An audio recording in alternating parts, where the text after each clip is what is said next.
قرآن مجید فرقان حمید کا یہ 14واں سپارہ ہے اور سورۃ النحل کی آیت نمبر 18 کے چند الفاظ ہیں جن میں اللہ پاک نے ارشاد فرمایا ہے وَإِن تَعُدُّوا نِعْمَتَ اللَّهِ لَا تُحْصُوهَا کہ اگر تم اللہ تعالیٰ کی نعمتوں کو شمار کرو تو کبھی بھی نہیں کر سکتے۔ معلوم ہوا کہ اللہ تعالیٰ کی جو نعمتیں دنیا کے اندر ہمیں ملی ہیں یہ 2 4 یا چند یا 5 10 یا 150 نعمتیں نہیں، بلکہ یہ بے شمار نعمتیں ہیں، یہ لا تعداد نعمتیں ہیں اور یہ بے حد اور بے حساب نعمتیں ہیں۔ جس طرح بندہ اپنے جسم کے بال نہیں گن سکتا، اپنے سر کے بال، اپنی داڑھی شریف کے بال نہیں گن سکتا، اسی طرح اللہ تعالیٰ کی نعمتوں کو بھی کوئی بندہ شمار نہیں کر سکتا۔ لیکن بخاری شریف کے حدیث پاک کے مطابق نبی پاک علیہ الصلوۃ والسلام وہ اللہ تعالیٰ کی ہمارے لیے نعمت ہیں کہ محمد نعمت اللہ، حضور علیہ الصلوۃ والسلام اللہ تعالیٰ کی سب سے بڑی نعمت ہیں۔ تو ماہ ربیع الاول شریف کے اندر ہمارے اوپر بڑا کرم ہوا کہ اللہ پاک کی ذات نے اپنے محبوب نبی کریم رؤوف الرحیم حضرت محمد مصطفیٰ صلی اللہ علیہ وسلم کی صورت میں تمام نعمتوں سے بڑی نعمت ہمیں عطا فرمائی ہے، یعنی نعمت عظمیٰ حضرت محمد مصطفیٰ صلی اللہ علیہ وآلہ وسلم۔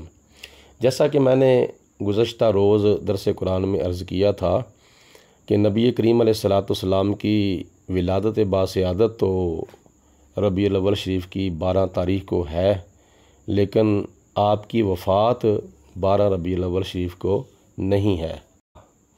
اور حضور علیہ الصلوۃ والسلام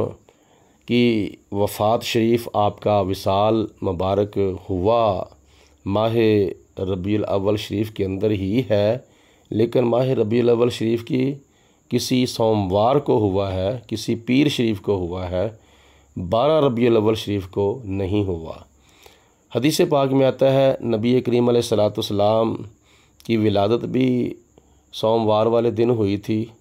اور آپ کا وصال بھی سوموار والے دن ہوا تھا۔ یہ سوموار کو اللہ پاک کی ذات نے شرف بخشا ہے کہ نبی پاک علیہ الصلوۃ والسلام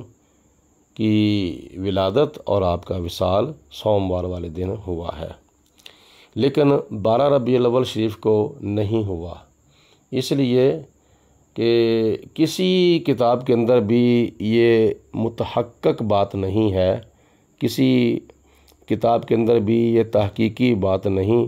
کہ نبی پاک علیہ الصلوۃ والسلام کی وفات 12 ربیع الاول شریف کو ہوئی ہو۔ اگر تحقیقی نقطہ نظر سے دیکھا جائے اور اپنے چہرے سے تعصب کی عینک کو اتار کر دیکھا جائے اور منصف المزاج ہو کر بندہ اگر بات کرے یا پڑھے یا سوچے سمجھے تو نتیجہ یہی نکلتا ہے کہ نبی کریم علیہ الصلوۃ والسلام کی ولادت 12 ربیع الاول شریف کو ہے، لیکن وفات آپ کی 12 ربیع الاول شریف کو نہیں ہے۔ اس کا ایک سادہ سا یہ نقطہ توجہ فرمائیں اور یاد رکھنے کی کوشش کریں، حساب لگا لیں بے شک کہ نبی پاک علیہ الصلوۃ والسلام نے جو حج ادا کیا تھا وہ 10 ہجری کو ادا کیا تھا۔ حضور علیہ الصلوۃ والسلام نے حجۃ الوداع جب ادا فرمایا تو وہ 10 ہجری تھی، یعنی ہجرت کا 10واں سال تھا، اور 9 ذی الحجہ کو نبی پاک علیہ الصلوۃ والسلام نے میدان عرفات میں خطبہ حجۃ الوداع ارشاد فرمایا تھا۔ ماہ ذی الحجہ مبارکہ کی 9 تاریخ تھی اور جمعۃ المبارک کا دن تھا جو حضور علیہ الصلوۃ والسلام نے حج ادا کیا تھا، وہ جمعے والے دن حج آیا تھا۔ 9 ذی الحجہ کے موقع پر نبی پاک علیہ الصلوۃ والسلام نے خطبہ حجۃ الوداع ارشاد فرمایا، وہ میدان عرفات میں۔ تو تاریخ کون سی تھی؟ ماہ ذی الحجہ مبارکہ کی 9 تاریخ تھی۔ اگر ماہ ذی الحجہ مبارکہ کی 9 تاریخ کو اور جمعۃ المبارک کو یہ بنیاد بنایا جائے تو جو واقع ہے بھی اسی طرح ہی ہے، یہ حقیقت بھی ہے کہ نبی پاک علیہ الصلوۃ والسلام نے جو خطبہ حجۃ الوداع ارشاد فرمایا تھا وہ 9 ذی الحجہ تھی اور جمعۃ المبارک کا دن تھا۔ تو اس کے بعد جو ربیع الاول شریف آیا تھا، اس ربیع الاول شریف کے کسی سوموار کو نبی پاک علیہ الصلوۃ والسلام کا وصال ہوا تھا، یعنی 10 ہجری کے ماہ ربیع الاول شریف کے اندر کسی سوموار کو آپ کا وصال مبارک ہوا تھا۔ اور اگر دیکھا جائے تو ماہ ذی الحجہ مبارکہ ختم ہوا تو جیسا کہ اسلامی کیلنڈر کے مطابق جو چاند کا مہینہ ہوتا ہے یا وہ 29 کا ہوتا ہے یا وہ 30 کا ہوتا ہے، تو اس کے بعد پھر کیا نام ہے پہلے ماہ ذی الحجہ مبارک ختم ہوا، اس کے بعد ماہ محرم ختم ہوا، اس کے بعد پھر ماہ صفر ختم ہوا اور ربیع الاول شریف شروع ہوا۔ یعنی ماہ ربیع الاول شریف شروع ہونے سے پہلے اور ماہ ذی الحجہ مبارکہ ختم ہونے سے پہلے یہ 3 مہینے اختتام پذیر ہوئے، یعنی ماہ ذی الحجہ ختم ہوا، ماہ محرم ختم ہوا اور ماہ صفر ختم ہوا۔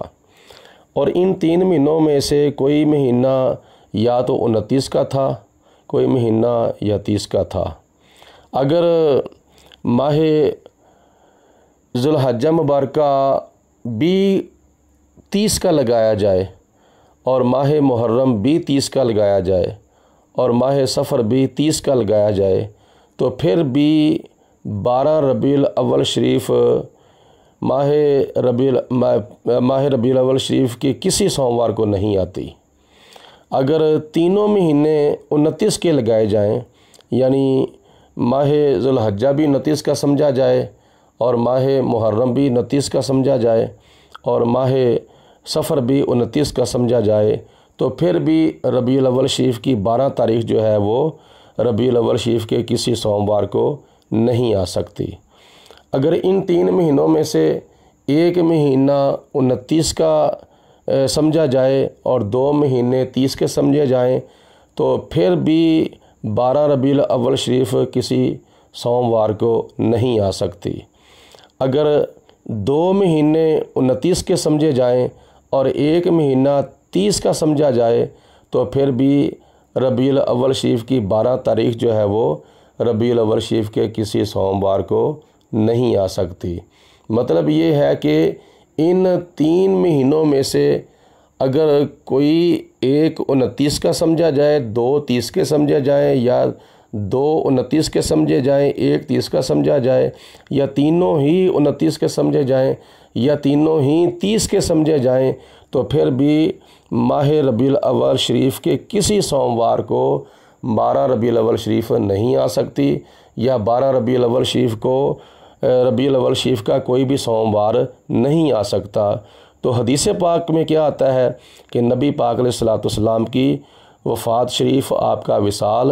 ماہ ربیع الاول شریف کو ہوا ہے اور سوموار والے دن ہوا ہے۔ تو اگر یہ سارا حساب و کتاب لگایا جائے تو پھر بھی 12 ربیع الاول شریف اور سوموار دونوں اکٹھے نہیں ہو سکتے۔ 12 ربیع الاول شریف الگ ہوگی اور سوموار کا دن جو ہے وہ الگ ہوگا۔ تو اس لیے جب نبی پاک علیہ الصلوۃ والسلام کی وفات 12 ربیع الاول شریف کو نہیں ہوئی تو پھر ماننا پڑے گا کہ حضور علیہ الصلوۃ والسلام کی وفات ماہ ربیع الاول شریف کے کسی سوموار کو ہوئی ہے۔ اگر حدیث پاک کے مطابق